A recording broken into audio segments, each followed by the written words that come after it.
할렐루야. 오늘도 주님 안에서 복되고 승리하는 하루가 되시기를 주님의 이름으로 축원합니다. 오늘 말씀의 제목은 구원받은 자의 합당한 삶입니다. 데살로니가 후서 2장의 말씀은 바울이 성도들에게 악한 세상 속에서 적 그리스도의 출현 가운데에서도 끝까지 믿음을 지키고 우리에게 주신 그 복음의 사명을 능히 감당하기를 격려하고 있는 말씀입니다. 오늘 2장은 세 부분으로 요약할 수 있는데 먼저 1절로부터 2절 재림에 대한 말씀입니다. 어떠한 거짓된 가르침으로 주의 날이 이미 왔다라고 주장하는 사람들의 말이 거짓이다라는 것을 밝히고 있습니다. 3절로 12절까지 적 그리스도의 출현입니다. 주님이 다시 오시기 전 배교와 불법의 사람, 멸망의 아들들이 나타나서 이 세상을 흔들 것이지만 그 가운데에 결국 그들은 무너질 것이고 예수 그리스도의 능력으로 심판받게 될 것임을 분명하게 밝혀주고 있습니다. 13절로 17절까지 말씀 감사와 권면입니다. 사도 바울은 데살로니가 성도들이 하나님의 택하심을 받은 것을 감사를 드리며 끝까지 주님 주신 그 복음의 능력을 힘입어 가르침을 지켜나갈 것을 강조하고 있습니다. 오늘 말씀에서 예수님이 재림하시기 전의 상황들을 이야기하고 있습니다. 멸망의 아들들이 나타났고 그리고 그 미혹하는 이러한 영적인 세상 속에서 믿는 성도들이 어떻게 흔들리지 않고 이 세상 속에서 굳건히 살아갈 수 있는가, 오늘 이 시간 영적인 교훈과 기도의 제목을 함께 삼고자 합니다. 첫 번째로 표적을 바라보지 마시기를 바랍니다. 표적을 바라보지 마시기를 바랍니다. 오늘 본문 3절에 주님의 재림 전에 두 가지 징조가 있음을 말씀하고 있습니다. 하나는 악의 세력이 나타나 배교하는 일이고 또 하나는 불법의 사람, 곧 멸망의 아들로 묘사된 적 그리스도가 나타내는 일들을 그리고 있습니다. 사도 바울은 그런 종말의 징조를 말하면서 잘못된 종말론에 미혹되어서 그것들에게 동요되지 말라고 말하고 또한 때가 될 때까지는 적 그리스도의 나타남을 막는 것이 분명히 있을 것이다라고 6절에서 밝히고 있습니다. 그 적 그리스도의 출현을 막는 것이 무엇일까? 여러 가지 견해가 있지만 본문의 흐름상으로는 성령님의 역사로 보는 것이 맞습니다. 즉 사탄의 역사가 성령님의 역사하심으로 그들의 활동이 막아지다가 마침내 배교의 때에 본격적으로 정체를 드러내고 활동할 것이다라는 말씀입니다. 그러나 결국은 어떻게 됩니까?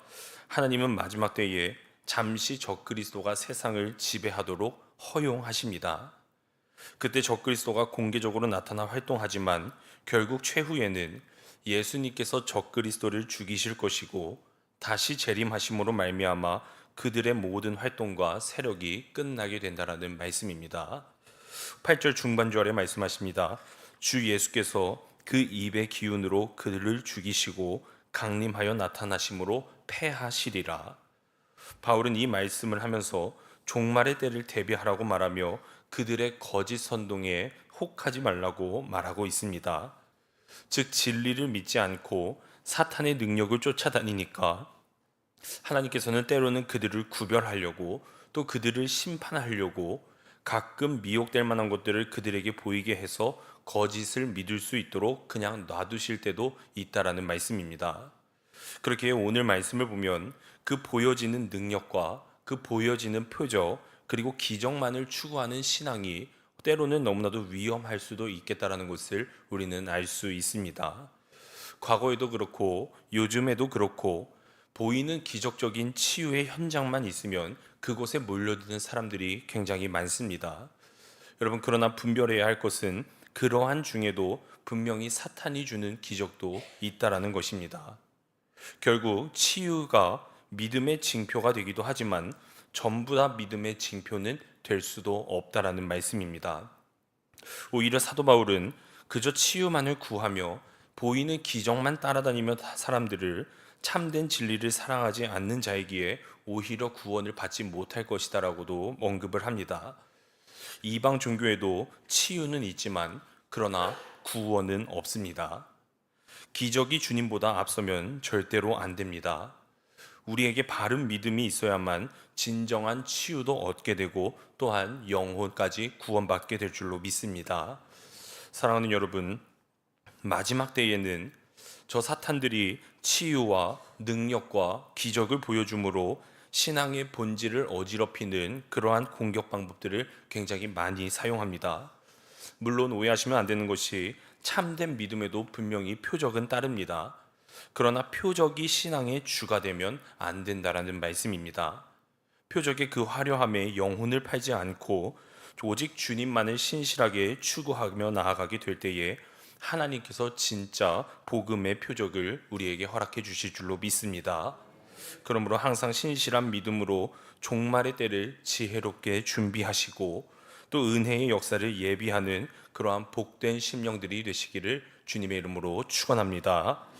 두 번째로 하나님의 구원을 기억하며 나아가야 합니다. 하나님의 구원을 기억하며 나아가야 합니다. 이러한 영적으로 어두운 세상 속에서 우리가 굳건하게 살아나가려면 우리가 영적으로 항상 깨어 그분의 구원해 주심을 감사하며 또 기억하며 나아가야 할 줄로 믿습니다.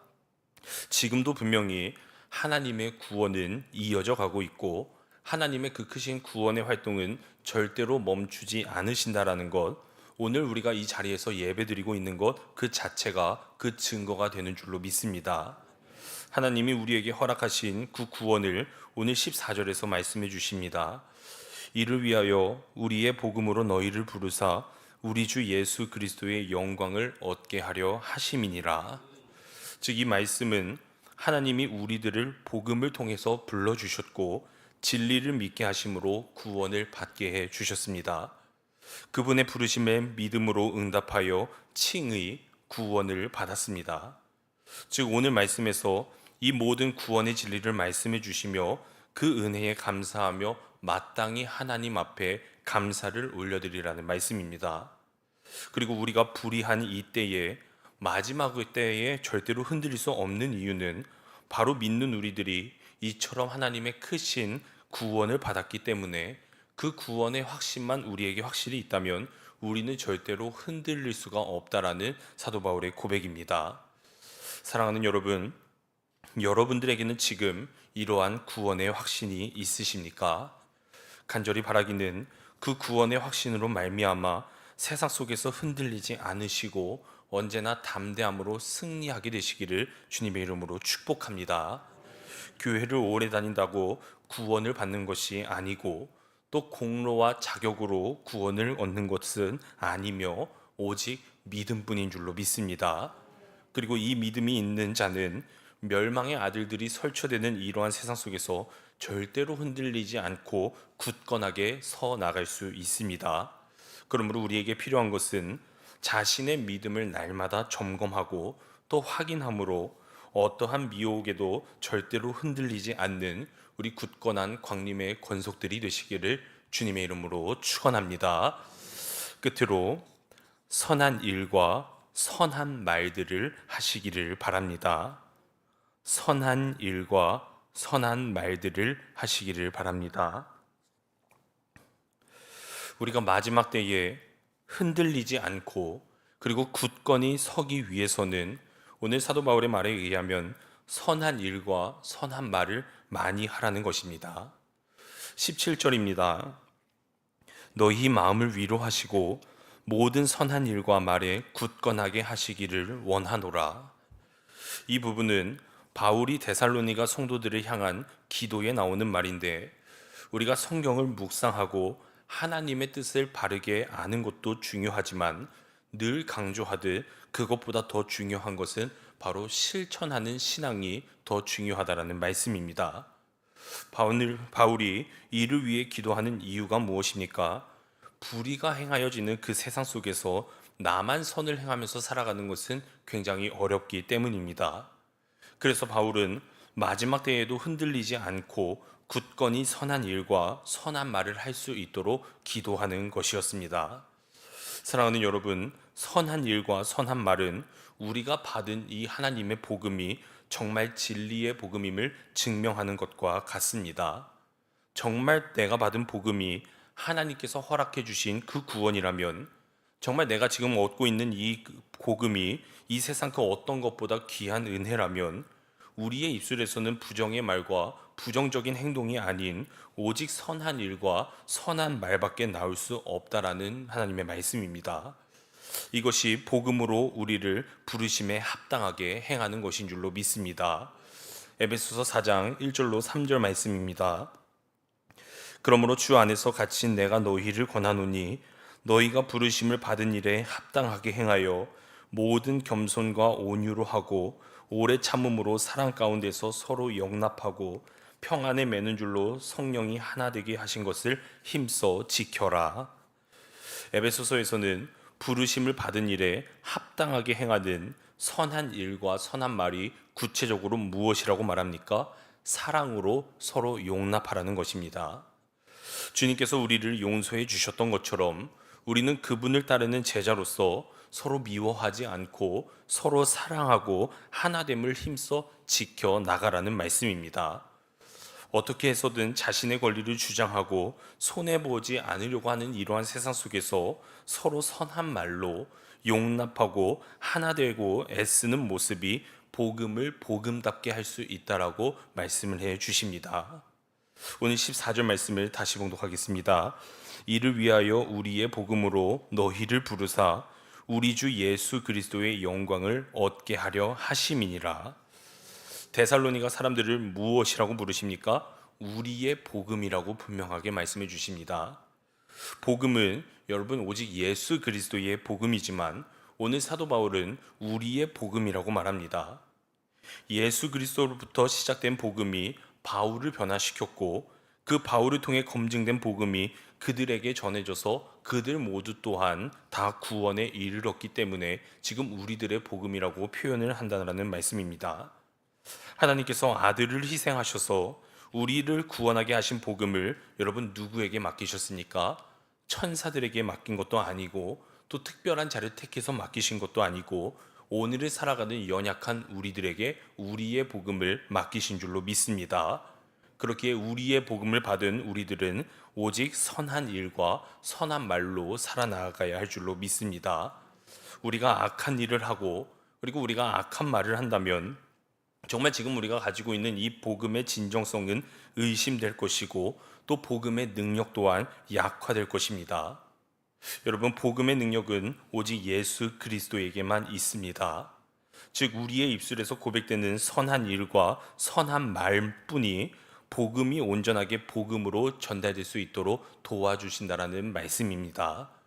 그러므로 내가 경험한 나의 복음들, 나의 선한 말로 써간 나의 복음이 사랑하는 우리 모든 이웃들에게 또 우리 자녀들에게 전파되기를 간절히 소망합니다. 나의 복음이 우리들의 가족들을 다시 깨워줄 것이고 나의 복음이 이웃을 불러서 깨우게 되기를 간절히 바랍니다. 그러므로 오늘도 주어진 하루 우리가 말씀 붙잡고 선한 일과 선한 말에 집중하여 살아가며 그러므로 이 마지막 때에 우리의 복음을 통해 한 사람이라도 더 구원받는 일에 크게 쓰임받는 우리 사랑받는 광림의 모든 권속들이 되시기를 주님의 이름으로 축원합니다. 기도하시겠습니다. 사랑과 은혜가 많으신 하나님, 악한 이 세상 속에서 우리가 두려워하지 않고 하나님이 우리를 이끄시고 최후에는 우리가 승리할 것이다라는 믿음을 가지고 담대하게 나아갈 수 있도록 인도하여 주시옵소서. 주님께서 우리를 피값으로 구원해 주셨사오니 우리에게 그 복음의 능력이 있는 줄로 믿습니다. 아버지, 그 능력에 힘입어 저 사탄 마귀 권세를 능히 이기게 하여 주시옵고 우리의 삶 속에서도 복음의 능력이 임하여서 우리의 복음의 능력이 가족들을 깨우고 또 이웃들을 깨우고 한 사람이라도 더 구원받는 일에 귀하게 쓰임받는 주님의 일꾼들 되게 하여 주시옵소서. 오늘도 그 은혜에 감사하며 하나님 앞에 귀한 예물을 올려드립니다. 아버지 하나님, 이 귀한 예물 기뻐 받아 주시옵고 이 예물을 드리는 그 손길 위에 하나님의 축복과 하나님의 은혜와 하나님이 주시는 그 복음의 능력이 가득 넘쳐 흐를 수 있도록 인도하여 주시옵소서. 함께하여 주실 줄로 믿사오며 예수 그리스도의 이름으로 기도드려 싸움나이다. 아멘.